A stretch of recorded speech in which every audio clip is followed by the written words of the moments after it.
అది ప్రభుత్వం అంటే. ఇది ఒక చెత్త ప్రభుత్వం, చేతగాని ప్రభుత్వం. ఇది ఒక ఉదాహరణ మాత్రం ఇచ్చాను.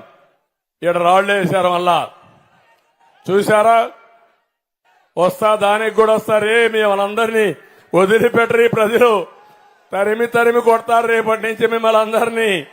గంజాయి బ్యాచ్, బ్లేడ్ బ్యాచ్ ఇక్కడ కూడా వచ్చింది. పోలీసులు ఏం చేస్తానో అది లేదు. నిన్న కూడా ఆ డ్రామాకు కూడా వస్తా. విజయవాడలో జరిగిన డ్రామాకు కూడా వస్తాం.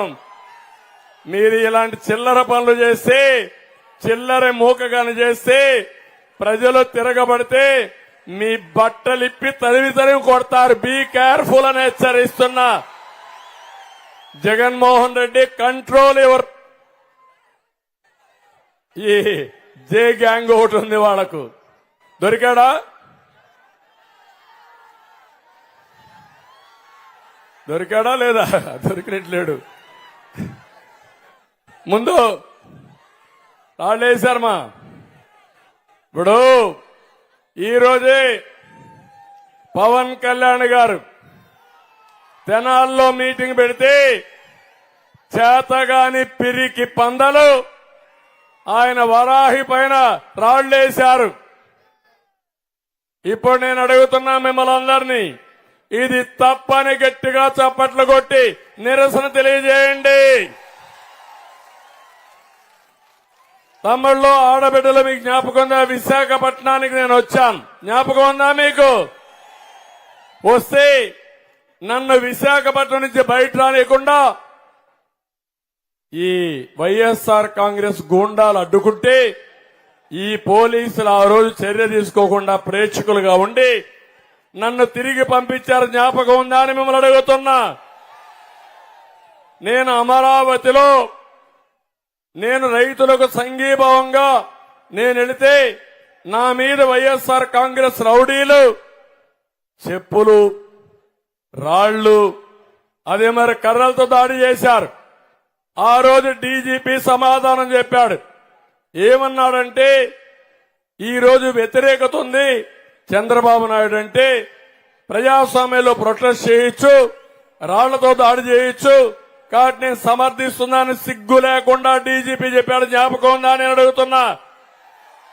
మా ఇంటికి ఒక ఎమ్మెల్యేగా ఉన్న వ్యక్తి రాళ్లు కర్రలు తీసుకొని వస్తే నేను నివారిస్తే మన మీద కేసులు పెట్టి ఆయన నా అపాయింట్మెంట్కి వచ్చారని చెప్పారు. ఇవన్నీ ప్రజాస్వామ్యం. నేను ఎక్కడ పోయినా నా మీద రాళ్లు వేశారు, అవునా కాదా అని అడుగుతున్నా మిమ్మల్ని.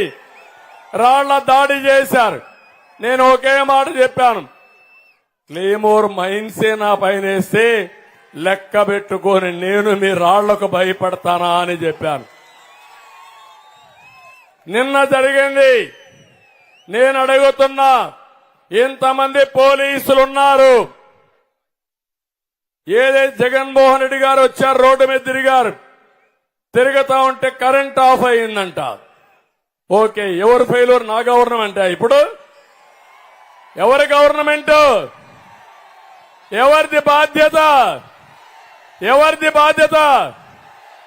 ముఖ్యమంత్రి పైన రాళ్లేస్తే నీకు సిగ్గు లేదా ముఖ్యమంత్రిని అడుగుతున్నా నేను. నువ్వే కదా ముఖ్యమంత్రి, నేను కాదు కదా. ఒకప్పుడు కోడి కత్తి డ్రామా చేశావు. గొడ్డల వేడితో బాబాయిని చంపి ఆ నేరాన్ని నా మీద మోపేదానికి ప్రయత్నం చేశావు. ఇప్పుడు నీ చెల్లెలు అడుగుతా ఉంది రోడ్డెక్కి, జగన్మోహన్ రెడ్డి సమాధానం చెప్పు. బాబాయిని చంపిన వాడికి ఎంపీ ఇచ్చావు, నిన్ను నీ పార్టీకి ఓటేయడానికి లేదు. వైఎస్ఆర్ కాంగ్రెస్ పార్టీ పూర్తిగా రక్తపు మరకలో కూరకపోయిందని నీ చెల్లెలు అడిగితే సమాధానం చెప్పలేని అసమర్థుడు నాకు నేరాలు అంటగడతావా నువ్వు? నేను నేరాలు చెయ్యను. నేరాలు చేసేవాడిని తుంగలోనే దొక్కేస్తాను. ఎవరిని వదిలిపెట్టను. ఇన్ని రోజులు నా పైన దాడులు చేశారు, పవన్ కళ్యాణ్ పైన దాడులు చేశారు. ఇదే విశాఖపట్నంలో పవన్ కళ్యాణ్ గారు ఎయిర్పోర్ట్ లో దిగితే నేరుగా ఆయన పోనీయకుండా చేస్తే, కారులో నిలబడుకోనీయకుండా చేస్తే, కారులో కూర్చునబెట్టి హోటల్కి వెళితే హోటల్ నుంచి 24 గంటల్లో ఇమ్మీడియట్ గా మీరు వదిలిపెట్టి విశాఖపట్నం వదిలిపెట్టి పోవాలని ఈ పోలీసులు హుకుం జారీ చేస్తారు. ఉన్మాది జగన్మోహన్ రెడ్డి చెప్పాడని నేను అడుగుతున్నా. మీ తాత జాగీరా ఈ విశాఖపట్నం అని అడుగుతున్నా. విశాఖపట్నం మనం అందరిది అవునా కాదా అని మిమ్మల్ని అడుగుతున్నా. అలాంటిది నెక్స్ట్ డే విజయవాడకు వస్తే నేను పోయి చెప్పాను, పవన్ కళ్యాణ్ గారు భయపడద్దండి, మనం అందరం అండగా ఉందాం, పోరాడదాం, తాడో పేడో తేల్చుకుందాం. భయపడితే మనం చేయగలిగింది ఏమీ లేదంటే, నన్ను అరెస్ట్ చేసినప్పుడు మొట్టమొదటిసారి స్పందించిన వ్యక్తి పవన్ కళ్యాణ్ గారు అని చెప్పి నేను మీకు తెలియజేస్తున్నా. ఈ రోజు పోలీసులకు కూడా ఇష్టం లేదు, మనసు చంపుకొని తప్పుడు పనులు చేశారు, చేయించారు. ఈ రోజు నేను చూశాను 2 సంఘటనలు. నిన్న ముఖ్యమంత్రి పైన దాడి చేస్తే రాయి పడితే అది కూడా చీకట్లో గులకరాయి. అర్థమైన తమ్ముడు, చీకట్లో గులకరాయి. ఇప్పుడు